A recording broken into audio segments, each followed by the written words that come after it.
Rakit PC 5 jutaan di tahun 2025 sudah dapat GPU 8GB VRAM dengan RAM 16GB, SSD 512GB NVMe dengan PSU 550W sertifikasi resmi 80+ bronze. Emang bisa ya?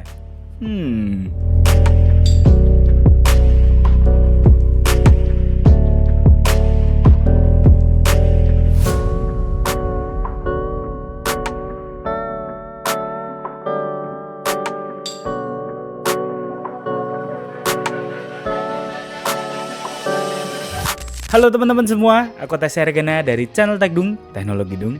Jadi di channel ini kita akan membahas mengenai rakit PC, racik PC, dan teknologi yang ada di zaman sekarang. Kali ini Tekdung bakal kasih tahu rakitan PC budget 5 jutaan yang bener-bener worth it.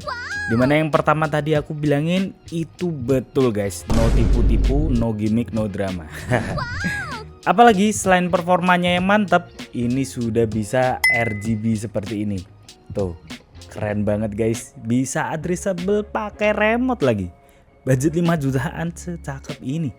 Tentunya PC ini siap banget untuk gaming online ataupun live streaming tipis-tipis di 1080p 30fps dan main game di 1080p ataupun 2K. Ini bisa cuy, nantinya bakal kita tes.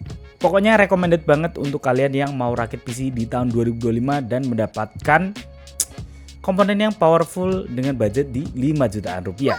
Kalian penasaran menggunakan apa aja? Langsung aja, ini dia spesifikasinya. Yang pertama untuk prosesor, ini aku dapetin prosesor yang worth it banget, yaitu Intel Core i3 12100F dalam kondisi tray. Nah, kondisi tray ini adalah dimana hanya mendapatkan prosesor aja tanpa box dan juga fan-nya. Tray sendiri itu garansinya nggak resmi ya teman-teman, hanya setahun dari distributor. Ya tapi aku mengambil tray ini karena resikonya lebih rendah dan juga harganya jauh lebih murah daripada yang box. Jadi untuk budget 5 jutaan lebih worth it nih. Untuk harganya di kisaran bawah 1 juta cuy untuk saat ini. Ini prosesor mantep loh, 4 core 8 thread. Untuk fan-nya aku beli terpisah karena prosesornya tray, tapi aku tetap menggunakan default dari Intel fan ya teman-teman. Jadi untuk fan Intel ini bawaannya sudah sangat cukup untuk Intel Core i3 12100F dan nggak perlu muluk-muluk lah. Kalau misalnya budgetnya ada lebih, silahkan kalian ambil yang aftermarket juga boleh. Aku dapatkan dalam kondisi baru di bawah 100 ribuan ya. Murah. Untuk motherboardnya pasti di 5 jutaan aku ambil yang entry level dong. Dan tentunya sudah cukup untuk Intel Core i3 12100F juga ya, yaitu dari Biostar H610MHC. Nah untuk motherboard ini memiliki slot RAM DDR4 yang pastinya paling penting adalah PCI slotnya sudah support untuk PCI Gen 4. Tapi sayangnya untuk PCIe SSD nya itu mentok di Gen 3 aja ya. Tapi memang chipset H610 ini chipset standar yang dimana SSD-nya memang PCI Gen 3. Untuk I/O portnya ya biasa aja lah ya. Cuman ada 2 slot USB 3 ya. Tapi ya namanya juga budget 5 jutaan doang. What can you expect? Tapi udah oke banget, siap menunjang untuk Intel Core i3 12100F kita dengan RAM DDR4.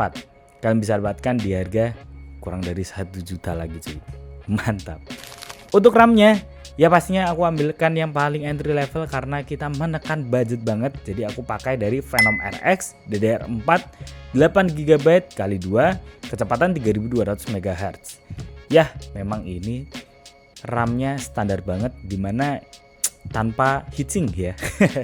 Tapi yang penting kecepatan 3200 MHz dan ini sudah 16GB kit loh di budget 5 jutaan. Udah minimum requirement ya. Untuk harganya satu kepingnya di 100 ribuan aja. 2 keping berarti cuma di 300 ribuan. 16GB loh, cakep. Ya ini dia di sektor GPU. Menurutku ini masih sangat recommended dan dimana masih worth ya untuk main game ataupun ya editing tipis-tipis, ini masih tergolong oke. Yaitu dari Phenom RX 580 8GB GDDR5. Sebelum kalian bilang ini GPU lawas banget, ya memang betul, tapi di lain sisi it still works dan juga main game ini setara dengan GTX 1650. Karena ini sebenarnya bukan chipset RX 580, melainkan ini chipset RX 580 yang dipangkas lebih seperti ke RX 570. Tapi VRAM-nya 8 GB ya. Jadi ini plus ya teman-teman. Dan di lain sisi aku ambil juga dalam kondisi baru. Jadi mati. Mati gilo. Tadi sampai mana ya? Udah nyala kembali dan kita lanjut. Untuk GPU ini aku ambil dalam kondisi baru ya. Bergaransi resmi dari distributornya yaitu Asia Raya selama 2 tahun. Walaupun ini GPU lawas masih dapatin garansi. Jadi ini menurutku worth it. Maka dari itu aku rekomendasiin buat kalian kalau misalnya budgetnya mepet bisa ambil racikan seperti ini. Untuk budgetnya murah ya teman-teman, di 1 jutaan kecil. Cakep.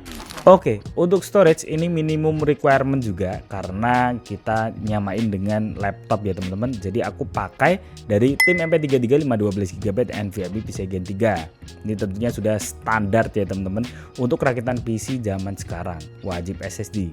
Tanpa hard disk gak apa-apa, tapi kalau ada budget lebih ya tambahin hard disk boleh. Yang penting Windows-nya tetap SSD ya teman-teman. Cakep. Harganya agak naik ya SSD, nggak tahu kenapa sekarang di Rp500.000. Power supply ini adalah komponen yang lumayan penting, apalagi dengan budget 5 jutaan. Kita kan juga pengen spesifikasi yang oke, tapi tidak meninggalkan keamanan seperti power supply ini. Nah, untuk power supply aku percayakan pada Segotep BN550W 80 plus bronze. Nah, untuk PSU ini sudah cukup sering aku gunakan seperti BN750 yang memiliki 12 VA PWR yang cakep untuk Nvidia ya teman-teman. Dan juga ada BN650W dengan harga yang affordable serta sertifikasi resmi 650W. Dan kali ini Segotep mengeluarkan BN550W yang jadi pilihanku untuk rakitan PC 5 jutaan kali ini. Dimana untuk PSU ini pastinya sudah sertifikasi 80 plus bronze ya teman-teman, dan ketika aku cari ini terdaftar resmi di 80 plus certified. Jadi aman ya guys. Bener-bener emang build quality-nya solid ya. Selain itu dia juga sudah memberikan kabel yang flat, jadi lebih gampang untuk kalian rakit PC dan juga lebih estetik gitu ya. Untuk build quality-nya solid, pas dipegang ini cukup berat, dimana ini berarti menandakan bahwa komponen yang digunakan juga bagus. Semoga ya, tapi aku belum membongkarnya sih. Tapi dengan adanya efisiensi 80 plus bronze bisa dikatakan bahwa ini sudah certified lebih efisien ya. Untuk harganya ini murah banget di harga Rp500.000. Kalau kalian pakai voucher marketplace itu bisa sampai di 400 ribuan rupiah. Dan kapasitas 550W 80 plus bronze ini menurutku cukup worth it ya guys. Dan oke lah untuk kalian mau rakit PC budget yang budget tapi PSU-nya tetap oke. Jadi Segotep ini pilihan yang bagus. Tapi kalau kalian budgetnya emang mepet banget dan tipis banget, ini ada rekomendasi juga dari Tekdung yaitu Segotep AN 400W. Nah, untuk PSU ini itu juga sama guys. Sama-sama solid dan memiliki sertifikasi 80 plus. Tapi bedanya ini 80 plus wide. Dan kapasitasnya yang lebih kecil di 400 watt. Tapi yang paling penting adalah sudah sertifikasi 80 plus resmi, 80 plus wide. Emang lebih gak efisien ya daripada BN series, tapi AN 400W ini sudah sama untuk kualitasnya seperti kabelnya yang flat, dan kelebihannya adalah diberikan 8 pin kali 2 untuk PCIe GPU. Emang sih ini cuma 400 watt doang, tapi kalau misalnya untuk GPU seperti kelasnya GTX 1650 Super, RX 580 seperti ini, dan untuk GPU yang 100 watt mentok ini sih PSU masih bisa diandelin ya. Atau untuk GPU yang 75 watt ini cocok sih AN 400 watt ini. Jadi Segotep memberikan banyak pilihan nih untuk kalian untuk PSU budget di rakitan yang budget juga. Jadi check it out kalau kalian minat, linknya ada di deskripsi. Langsung aja gaskan cuy. Untuk kalian yang rakit PC menggunakan PSU bawaan casing, jangan, mending pakai PSU Segotep AN 400 watt ini. Karena harganya cuma di 300 ribuan, kalian akan mendapatkan PSU yang lebih aman daripada PSU kalengan ya. Udah 80 plus watt, ada PCIe kali 8-nya, ada 2, jadi lebih mantep ya. So, langsung aja harganya ini 300 ribuan aja, mantap. Kalau masalah casing itu selera ya, tapi harus ganteng juga. Tekdung ini menemukan casing yang cakep di harga yang sangat worth it. Karena kalian akan mendapatkan casing ganteng seperti ini dengan build quality yang ya di harganya oke lah. Tapi dia memberikan 3 fan ARGB gratis cuy. Ini bener-bener mantap di harganya. Untuk build quality jujur aja ya kaleng biasa aja, di harganya oke lah. Tapi dia diberikan 3 fan RGB yang kalian bisa sambungkan ke RGB controller ataupun motherboard yang sudah support ya. Ini menurutku bonus yang sangat worth it banget, dimana nggak usah beli fan dan ya udah tinggal beli RGB controllernya aja. Dan ini cakep ya bentuknya, hanya support untuk motherboard MATX dan cocok banget nih untuk motherboard MATX yang memiliki 4 slot RAM yang agak gendutan ya gitu ya. Cocok juga untuk fan tower ataupun IO water cooling juga sudah support. Ini ada mountingnya ya. Untuk support GPU yang panjang-panjang juga sabi nih, karena kalian lihat sendiri sangat luas ya guys.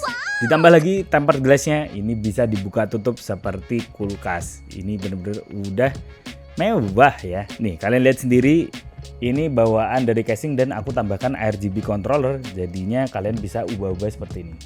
Tuh, cakep banget gak sih? Harganya cuma di 400 ribuan aja.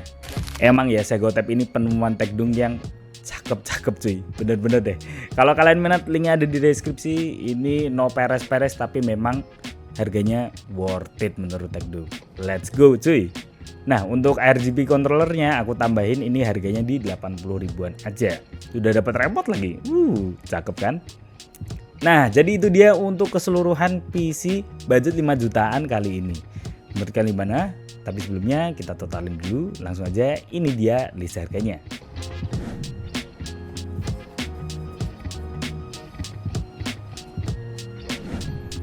Itu dia list harganya.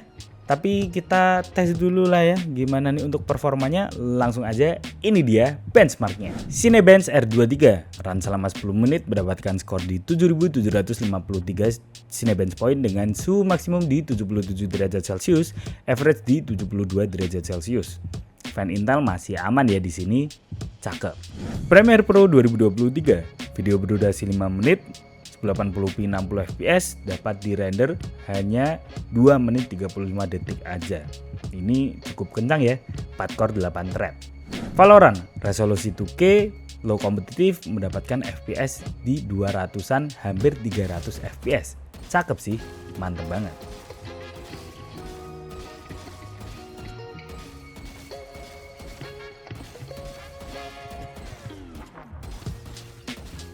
F1 2022 resolusi 2K setting medium masih mendapatkan 60 fps dong. Ini kenceng cuy.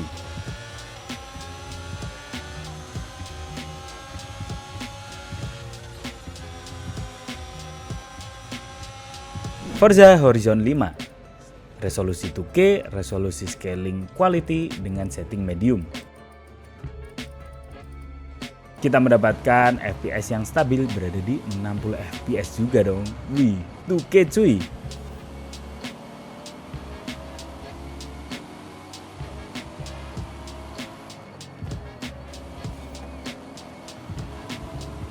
God of War PC resolusi 2K, FSR balance dengan setting original.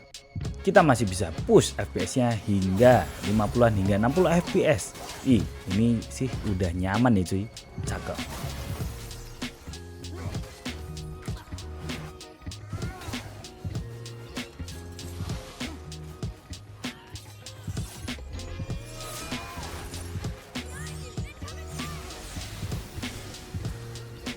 Far Cry 6 resolusi 2K, setting medium dengan FSR balance. Untuk FPS-nya nyaman banget di 60-an FPS.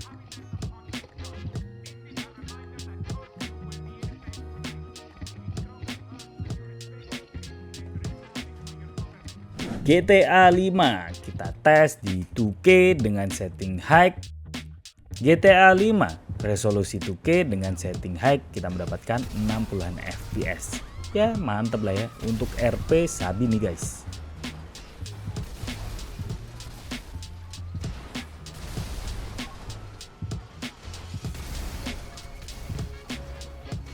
Spider-Man Miles Morales resolusi 2K FSR balance dengan setting medium. Kita masih mendapatkan 30-40an FPS. Ini sih game memang berat banget sih ya, tapi bisa jalan loh dengan cukup nyaman.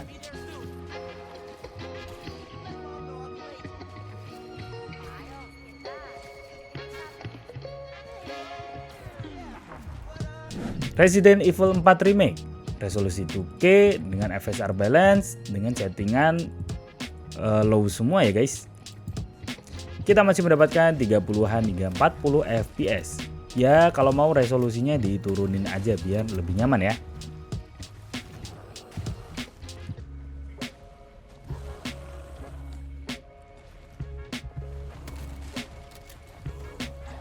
Black Myth Wukong resolusi 2K FSR 45%, frame generation on dengan setting medium. Kita mendapatkan FPS yang nyaman banget di 40-an FPS. Ini juga berkat dari frame gen AMD ya, FSR. Cakep sih.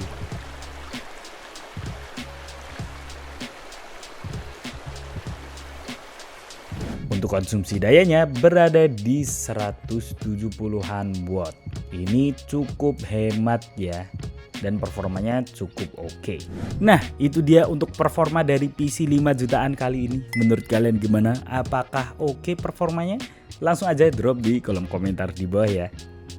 Kalau menurut Tekdung ini bener-bener super worth it sih. Dimana kalian di budget 5 jutaan sudah mendapatkan Intel Core i3 12100F yang dimana ini cukup baru, performanya oke, RAM 16GB, kecepatan 3200 MHz, SSD 512GB NVMe, dan GPU ini RX 580 yang setara dengan GTX 1650 tapi VRAM-nya 8GB. Dan tentunya PSU yang cukup aman nih dengan harga yang oke, makanya itu bisa di budget 5 jutaan. Bersertifikasi resmi 80 plus bronze. Mantep, Segotep Jos. Dan tentunya untuk desainnya cakep dong. Sudah support RGB, kalian bisa atur-atur. Dan banyak banget kelebihannya ya cuy. Benar-benar mantap. Tapi apakah ada kekurangan? Ya menurutku tetap ada cuy. Dimana untuk RAM-nya ini kurang ganteng ya, dan juga timingnya agak longgar, dimana ya ngaruh ke performa walaupun dikit, tapi ya itu kan kekurangan. Ditambah lagi juga kekurangannya kalau mau upgrade RAM-nya harus jual dulu RAM-nya baru bisa ke 32GB. Selain itu kalau mau upgrade prosesor tapi masih bisa sampai Gen 13 lah, jangan ke Gen 14, Gen 13 Core i5 13400F itu mentok banget ya, dan harus upgrade coolingnya. Ya jadi itu kelebihan dan kekurangannya. Dan menurut kalian gimana kelebihan dan kekurangannya? Langsung drop di kolom komentar di bawah ya. Kalian kalau mau dirakitin PC seperti ini bisa banget langsung aja DM di IG Tekdung, linknya ada di deskripsi ya. Kalian jangan lupa untuk like, comment, and subscribe Tekdung channel, dan jangan lupa untuk follow IG TikTok @tekdung. Jangan lupa follow teman-teman. Kita jumpa di lain kesempatan. Sekian dan goodbye. Super worth it. Mantap.